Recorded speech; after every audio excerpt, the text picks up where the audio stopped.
Salut tout le monde, c'est Mozart. Alors, aujourd'hui, le Bitcoin est en correction. Pour l'instant, il reste dans son canal haussier vert, il a touché sa limite inférieure, mais la concentration se fait autour du pivot mensuel R3 et on n'a pas vraiment envie de le casser pour le moment, surtout avec la force de la rupture d'hier. Eh bien, elle est faible, pas assez forte, elle existe, mais de là, en gros, les ours peuvent reprendre l'initiative, surtout qu'on voit des divergences et certains patterns de retournement sur le Bitcoin sur le graphique à 4 heures. Veuillez noter que maintenant, je parle toujours davantage de court terme et non de quelque chose de global. Nous avons fermé 2 de ces prises avec vous sur la bille blanche. Et 103,4, j'ai fermé la deuxième là-bas. C'était cette transaction sur le canal Telegram. Et ici, c'est un bon boulot. C'est la même chose pour l'Ethereum. C'est bien que j'ai fermé la moitié de ma position. C'était aussi au niveau de 4043 $. Voilà. 3 $, c'était quoi ça? J'ai transféré le reste sans perte, il a été éliminé. Sur la correction d'aujourd'hui, sans perte, et c'est aussi bien de repartir avec au moins la moitié des positions en profit. Mieux que rien. Et maintenant, j'aimerais placer de nouveaux ordres à l'init. Nouveaux ordres à l'init, dans ce cas sur YouTube. Habituellement, je donne tous les signaux exclusivement sur le canal Telegram. Si vous ne voulez pas manquer de nouveaux signaux, je vous recommande de vous abonner à ma chaîne Telegram, le lien vers celle-ci se trouve dans la description, juste sous cette vidéo. Mais aujourd'hui, je vais donner 2 nouveaux ordres à l'init dans le cadre de la vidéo. C'est pas très pratique pour moi. Après, il faut faire des liens là où j'ai ajouté. Personne ne s'en souvient et tout ça. C'est plus pratique sur Telegram avec les hashtags. Alors voilà. Regardez, on va passer au graphique de 4 heures. Voilà quelle est la situation. D'abord, la tendance technique est cassée à la baisse à cause d'un double sommet. En plus, il y a une rupture technique. En plus, on a aussi une divergence triple intéressante ici sur le RSI. Il n'y a pas de divergence sur le MACD. Non, mais le PRSI pourrait nous amener à des valeurs plus basses. Lequel? Il serait bon que nous testions une valeur inférieure ici. Eh bien, ce serait pas mal de tester ce qu'on n'a pas testé lundi. Autrement dit, lundi, Bitcoin n'a pas baissé, nous avons l'écart le plus proche sur le CME à environ 100 000, 100 à 1000 $. En gros, le fermer, ça ne devrait poser aucun problème pour le prix. Et donc, comme on approche de la réunion de la Fed, il pourrait y avoir un certain relâchement, après quoi on pourrait vraiment commencer un beau bull run, que ce soit sur Litecoin ou ailleurs. Donc en fait, ce niveau-là. Ce niveau, on le voit aussi avec les volumes horizontaux. On voit bien ces pics ici. Dans les volumes horizontaux. Ici, on voit aussi les blocs d'ordre. Bref, fixons une limite intéressante. Ici, on a la moyenne mobile à 30 et dans la bande de Bollinger. Il pourrait atteindre la 50e, mais c'est peu probable. Très probablement, il sera limité au 30e en cas de baisse. Plus la bordure inférieure d'un canal blanc légèrement plus global, eh bien, quelque part peut-être qu'il atteindra, il n'atteindra pas, fixons une limite plus ou moins, nous échangerons avec une marge dans la fourchette. Eh bien, pour ce pic, je ne sais pas, ça sort tout droit de la connerie, ici là. Geste ici. Eh bien, tu sais comment je fais. Parfois, j'ouvre à la main. Si je vois le prix près de la limite, j'écris sur le canal Telegram, genre, je n'attends pas la limite, j'ouvre à la main. C'est une autre raison pour laquelle vous devriez vous abonner à Telegu. Parce que c'est là que vous le verrez minute par minute. Parce que j'ai écrit ceci sur YouTube, je ne pourrai pas faire une vidéo rapidement. Les gars, on n'attend pas, on ouvre. Et on va mettre un stop. Ouais, il va falloir mettre un stop long. En général, je prends environ 2 blocs d'ordre. Parfois 3, 1, 2, 3. Donc, le stop va partir d'ici. Je vais le mettre au hasard ici, jusqu'à la bougie. Je vais le mettre au hasard ici, sur la limite inférieure. Je vais aussi le mettre un peu au hasard, à peu près ici, sur la limite inférieure de la fourchette. Et là-bas, on va probablement changer. Je vais prendre un 1 à 1 comme d'habitude pour trader dans la fourchette. Je vais prendre un 1 à 1 comme d'habitude pour trader dans la fourchette. 9 et 4. Eh bien, environ 100 environ. Oui, avec une marge de seulement 100. Alors, je fais pas ça, 109 900, plus ou moins 1 pour 1, un take profit comme ça, même si l'objectif est un peu plus haut, on verra ça plus tard. En gros, c'est un peu comme ça, il peut descendre en dessous, c'est possible, mais pour l'instant, on va rester sur 10 700. Point d'entrée pour le Bitcoin, on a mis tous les ordres à limite, on oublie pour l'instant. Les mises à jour sur Telegram viendront pour l'Ethereum. Pour l'instant, rien d'intéressant. C'est la même chose, 30, 50, 50, Peu probable, la limite inférieure du canal jaune, probablement où sont nos niveaux les plus proches, quoi qu'il arrive. Donc ici, on a un canal descendant, pas de divergence, on descend pour faire un retest, quoi qu'il arrive, au moins 50 sur les récits, la moyenne.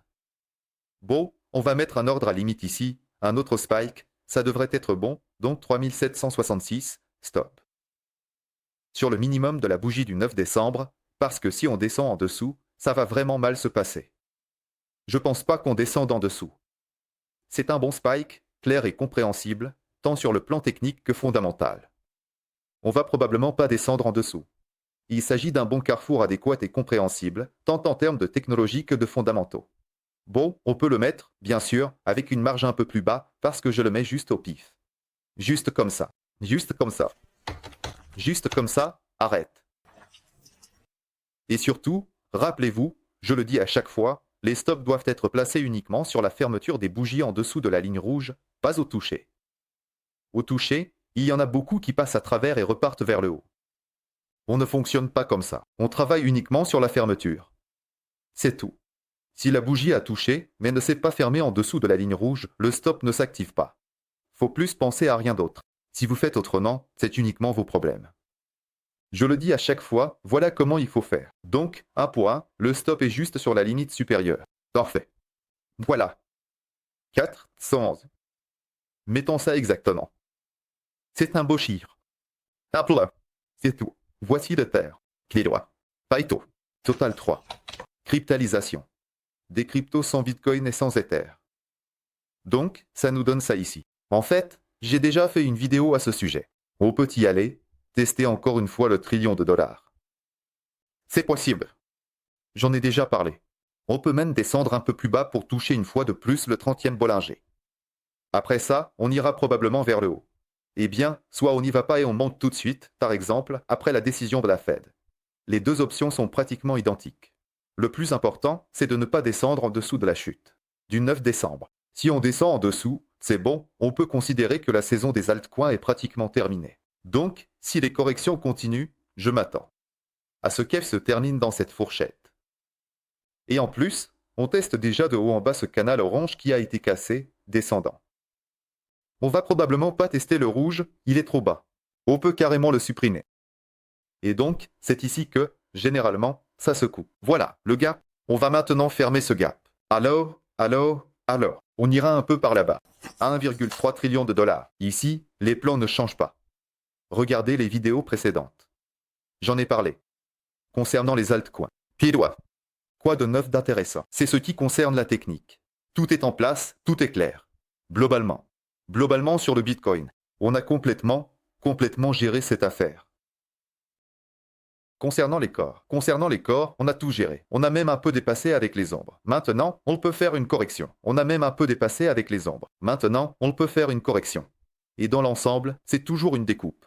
C'est une découpe, ce qu'on appelle un range haussier. On enlève la surchauffe sur les indicateurs, un peu comme ça. Et déjà, une nouvelle vague d'impulsion arrive. Ça ressemble beaucoup. Et une nouvelle vague d'impulsion arrive déjà. Très similaire. C'est très similaire. Le Bitcoin fait ça presque tout le temps. Pratiquement toujours. Si on regarde comment ça s'est passé la dernière fois. Un range haussier, un nouvel élan, différemment sur certains faits. L'acceptation du Bitcoin ETF. Ça peut aussi être avec Trump, un range haussier, on se fait liquider et on part sur un nouvel élan. On se fait liquider plus fort, mais le sens reste. Début de l'année, pas vraiment haussier. Regardons 21, similaire en force sur le marché. 23 avril, également latéralement ascendant, impulsion. Mieux vaut regarder l'année 21, où c'était similaire en termes de force sur le marché haussier. À peu près ça, où on peut voir quelque chose de similaire. Mais ici, il y avait des pentes plus abruptes. C'était quand même un marché haussier, plus fort, en 21. Et bien, vers le haut sur le côté, impulsion, vers le haut sur le côté, impulsion. C'est à peu près comme ça que ça se passe. Donc ici, ça va probablement être à peu près la même chose. On a mis un ordre limite. Oui, il peut plonger en dessous. On ne peut pas vraiment deviner ici. On pourrait, en principe, aller vers la limite inférieure de ce canal et tester ses creux. Peut-être 96. Donc, si vous êtes vraiment inquiet et que vous voulez vraiment être précis, vous pouvez mettre un ordre limite ici, par exemple, à 98, là, 900, quelque part par ici. Ça pourrait être plus précis. Eh bien, ici, ce serait probablement idéal s'il arrive à 96 500. Alors là, ça pourrait être plus précis. Eh bien, ici, ce serait probablement idéal s'il arrive à 96 500. Alors il y aura une nouvelle correction quelque part autour de 11%, une décharge normale. Ici, on peut aussi mettre un ordre ligne. Mais alors, il faudra mettre un poteau juste en dessous de cette zone de consolidation. Voilà comme ça. Je vais laisser ça comme ça pour l'instant, on verra plus tard. Je trade dans une fourchette. Même si j'achète ici, puis il va toucher mon stop, je peux ici atteindre X2. Déplacer le stop ici, la moyenne sera là. Et ensuite, je peux déjà vendre sur le rebond. C'est le même profit que si je prenais A1, parce qu'ici, ça va être X2. Mais pour moi, c'est un truc standard, je fais ça tout le temps. Ensuite, parlons des blocs chats. Regarde, critique n'a changé.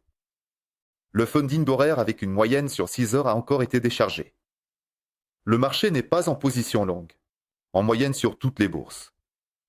Le marché n'est pas en position longue en moyenne sur toutes les bourses.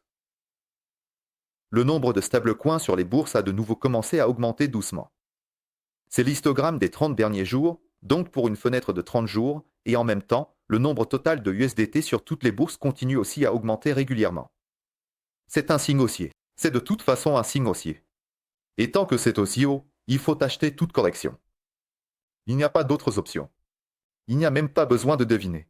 USDC, similaire au sommet. Bust, c'est quoi? Et DAI fluctue un peu, mais surtout USDT. Ça me dérange, sur les graphiques à court terme, on a une divergence négative, le prix monte, mais l'indicateur descend. Ça me dérange un peu. Sur les graphiques à court terme, on a ici une divergence négative, c'est-à-dire que le prix monte. Mais l'indicateur décime chaque fois.